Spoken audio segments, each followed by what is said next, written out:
The Town That Waited for Midnight. If you're listening to this right now, um, take a moment. Not for me, for you. There are places in this country you'll never find on a map. Places that don't show up in road guides or weather reports. They're not lost. They're waiting. Tonight's story is about one of those places. A town that isn't dead, just patient. A town that keeps its lights on for someone who forgot to come home. This story is called The Town That Waited for Midnight. Breathe in. Turn down the noise of your day. Let's drive somewhere you didn't know existed. Ethan Porter hadn't meant to leave Denver that evening. He'd left his office late, shoulders tense, head pounding from too many decisions he didn't care about anymore. He was 34 and tired in a way sleep didn't touch. His wife used to say he carried storms behind his ribs. Lately, he felt like the lightning had nowhere left to strike. He drove without thinking. Highway signs blurred past. The city bled into open prairie. By the time he realized he was still driving, the sun had already dipped behind the Rockies. His phone buzzed. A text from his sister. "You forgot Mom's memorial notice. Are you okay?" He didn't open it. He didn't want to talk about grief anymore. People acted like sorrow expired after a funeral, like he should have packed it in a box and labeled it normal again. The road bent into darkness.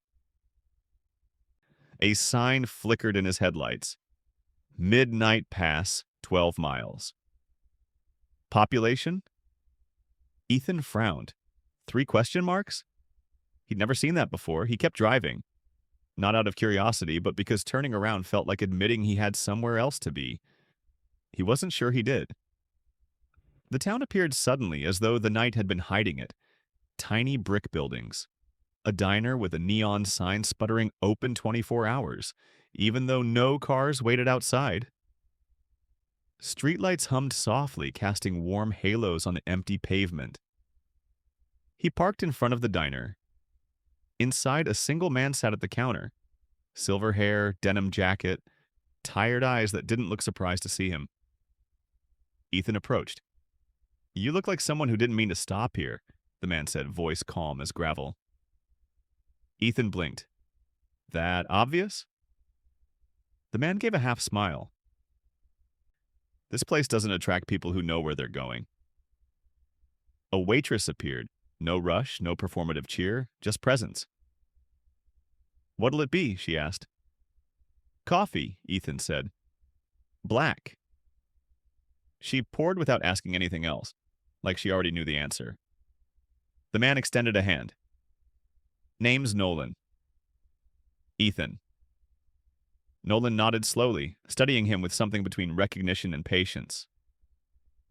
"This town shows up only after dark," Nolan said. "Not for everyone. Just for the ones who don't know how to stop running but forgot what they're running from." Ethan tried to laugh, but the sound broke halfway. "Okay," he said. "What is this supposed to be, a weird tourist pitch?" Nolan leaned closer. "You think it's an accident you ended up here?" Ethan hesitated. "People only find a midnight pass," Nolan murmured, "when something in them is too loud for silence and too quiet for words." Ethan looked down at his hands. "My mom died 3 months ago," he whispered. "I thought I was doing better, but today, I couldn't breathe." Nolan didn't flinch. "This town doesn't care how long you've been hurting. Grief isn't a storm, it's weather. It stays. You just learn to walk in the rain." Ethan swallowed hard. "I don't know how to go back," he said. Nolan took a slow sip of his coffee. "You don't go back," he answered. "You go through." The lights in the diner flickered, not threatening, just shifting, as if the building exhaled. "Walk with me," Nolan said. Ethan followed him outside. The town felt different now, almost awake, like it knew he was listening. They walked toward a clock tower Ethan swore hadn't been there before. Its hands were stuck at 12. "It's always midnight here," Nolan said. "Not because time stopped, but because beginnings and endings share the same doorway." "Why me?" Ethan asked. Nolan's gaze softened. Because someone loved you enough that letting go feels like betrayal. But holding on has become a cage. Grief turned into guilt. You're stuck between doors. The wind rose, pulling at Ethan's coat. "What do I do?" he asked, voice thin. "You remember," Nolan said, "that the dead don't need you to stop living to prove you loved them." A bell rang, one deep tone that rippled through the empty streets like thunder underwater. Ethan blinked. Nolan was gone. The tower lights flickered out. The night shifted, suddenly colder, sharper. The streetlights dimmed one by one like someone turning a page. Ethan hurried back to the car, heart pounding. He sat there for a moment, gripping the steering wheel, breathing hard. He opened his mother's memorial notice on his phone for the first time. The words blurred, but he didn't look away this time. He whispered, "I'm still here, Mom." The engine turned. The road out of Midnight Pass stretched ahead. Long, dark, open. Not demanding, just waiting. Ethan drove. Behind him, the town faded like mist, not disappearing, just stepping back into whatever space held things we're not ready to face until midnight calls our name. Ethan didn't go straight back to Denver. He told himself he would. He even merged onto the interstate with that sharp, practical certainty that had carried him through board meetings and hospital corridors. But a few exits later, when the green signs started listing familiar suburbs and numbered streets, his chest tightened again, not the suffocating weight from before. Something else.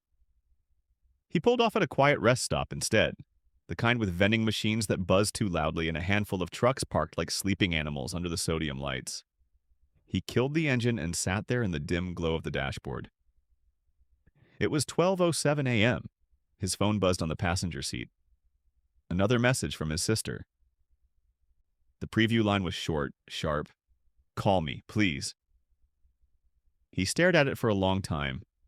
The old version of himself, the one from 3 hours ago, from 3 months ago, would have shoved the phone face down and told himself he'd deal with it later. Tonight he picked it up. His hand still trembled when he hit call. It only rang once. "Ethan?" Her voice was thin with sleep and worry. "Hey," he said. His voice scraped out of him, smaller than he liked to sound. "Sorry, I just driving." She let out a breath that sounded like she'd been holding it for days. "You scared me," she said. "You just vanished. I thought maybe you—" "I know," he cut in, gently. "I'm sorry." There was a silence. Not empty, just crowded with all the things they hadn't said since the funeral. "I didn't forget the notice," he admitted. "I saw it. I just couldn't look at it. Not without feeling like I was signing off on her being gone."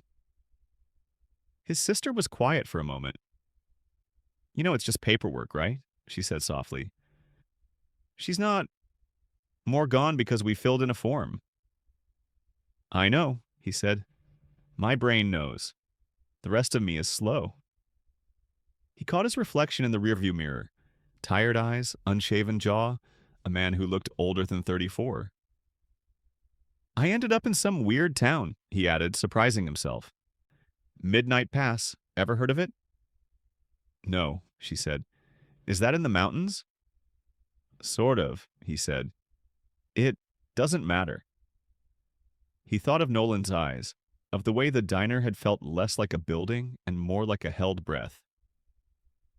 "I just needed to stop," he said instead. "Tonight I actually did." On the other end, he heard her sniff softly.